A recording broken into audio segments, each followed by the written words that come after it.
Hello guys, good morning. তোমরা সকলে কেমন আছো?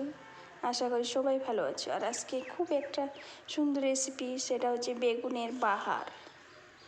আর এখানে নিয়ে এনেছি অনেকগুলো পেঁয়াজ, এখানে নিয়েছি আদা বাটা, রসুন বাটা, জিরে বাটা, আর সরিষা বাটা, আর একটা পেঁয়াজ বাটা, কাঁচা লঙ্কা, সবগুলো বেটে নিয়েছি। আর এভাবে আমি আলু আর বেগুনগুলোকে আগে থেকে একটু লবণ দিয়ে রেখেছিলাম, তাহলে ভিতরে লবণটাও যাবে আর তাড়াতাড়ি সেদ্ধও হবে।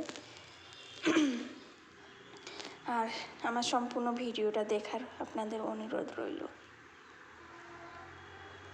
আর এই বেগুনের বাহারটা খেতে খুব ভালো লাগে।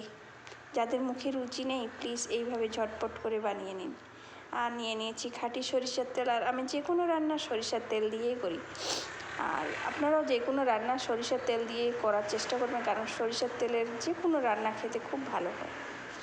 আর সয়াবিন তেল ও ভালো লাগে না। লোকে বলে ওই সব তেলের ভিটামিন আছে, ওটা শুধু লোকে বলে তাই, কিন্তু কোনো কিছুই নেই।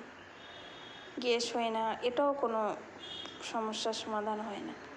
আর দেখুন, এখন লাল লাল করে পেঁয়াজটা হালকা করে ভাজবো। ভাজে আমি যে সরিষা বাটা, পেঁয়াজ বাটা যা সব বেটেছিলাম মিক্সচার গ্রাইন্ডে, এগুলো এখন আমি দিয়ে দেবো। দিয়ে হালকা করে কষে এর মধ্যে আলুগুলো ছেড়ে দেবো। আর প্লিজ কে কোথা থেকে ভিডিওটা দেখছেন, প্লিজ কমেন্ট করবেন, লাইক করবেন, শেয়ার করে দিবেন, আর সাবস্ক্রাইব করতে ভুলবেন না। দেখুন আর এই রান্নাটা না খুব ধীর আঁচে করতে হবে, মানে ধীরে ধীরে, মানে খুব একটা মিডিয়াম আঁচে করতে হবে, কারণ বেশি যদি গ্যাসের পাওয়ার দিয়ে দেন খেতে ভালো লাগবে না, তাড়াতাড়ি পুড়ে যাবে। আর এখন আমি মশলাগুলো সব দিয়ে দিলাম। এর মধ্যে দিয়ে দেবো হলুদ। আর এখানে যেহেতু আমি কাঁচা ঝাল আর শুকনো ঝাল বাটা নিয়ে নিয়েছি, তাই আর কোনো ঝাল ইউজ করব না। হলুদ আর লবণ দিয়ে সেটা ভালো করে এখন মাখবো। আর এই বাহারটা খেতে খুব ভালো লাগে। প্লিজ যাদের মুখে রুচি নেই, একঘেয়েমি রান্না খেয়ে খেয়ে বিরক্ত হয়ে গেছেন, তারা প্লিজ এইভাবে একবার বেগুনের বাহারটা সরিষা বাটা দিয়ে রান্না করবেন, খেতে অসম্ভব টেস্ট। আর আমি নিজে বলছি তাই না, খেতে সত্যি টেস্ট লাগে। একবার প্লিজ এইরকম রান্না করে দেখবেন।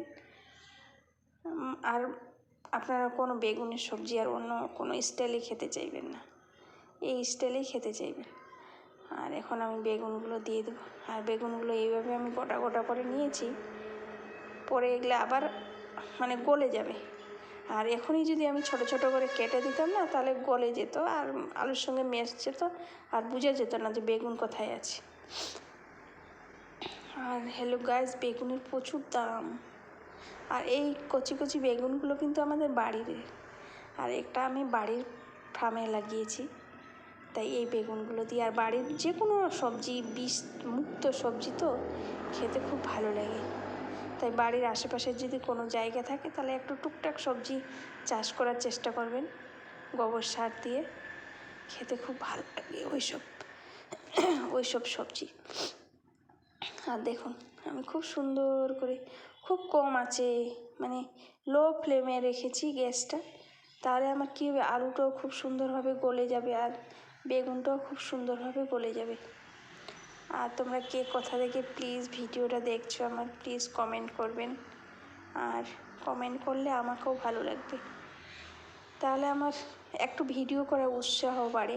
যেহেতু আমি নতুন, কোনো প্রফিট এখনও আসেনি, তাই আর যখন প্রফিট আসবে তখন তো প্রফিটের লোভে ঠিক ভিডিও করতে ইচ্ছা করবে, কিন্তু এখন কোনো প্রফিট নেই। তাই আপনারা যদি একটু আমাকে হেল্প করেন, কমেন্ট করে উৎসাহ বাড়ান, তাহলে আমার পরবর্তী ভিডিও করতে খুব ভালো লাগবে। আর এইভাবে এখন লো ফ্লেমে আমি করব আর ঢাকা দিয়ে দেব। আর দেখুন গাইস, চলে আসলাম, আর কি সুন্দর করে আমার হয়ে গেছে লাল লাল ভাজা। আর খুব একটা স্মেল, খুব সুন্দর একটা স্মেল বের হয়েছে সরিষা বাটার, পেঁয়াজ বাটার, রসুন বাটার, আদা বাটার। আর এইভাবে করে খাবেন, আমি আপনাদের 100% একটা দিতে পারি, কিন্তু খেতে খুব ভালো লাগবে। আর দিয়ে দিলাম একটু গরম মশলা। গরম মশলা আমরা যে কোনো সবজিতে দিই, মাংস বলে না, যে কোনো সবজিতে একটু করে দেওয়ার চেষ্টা করি, খেতে ভালো লাগে। তবে যেটাতে মানায় সেটাতেই দিই, যেটাতে মানায় না সেটাতে দিই না।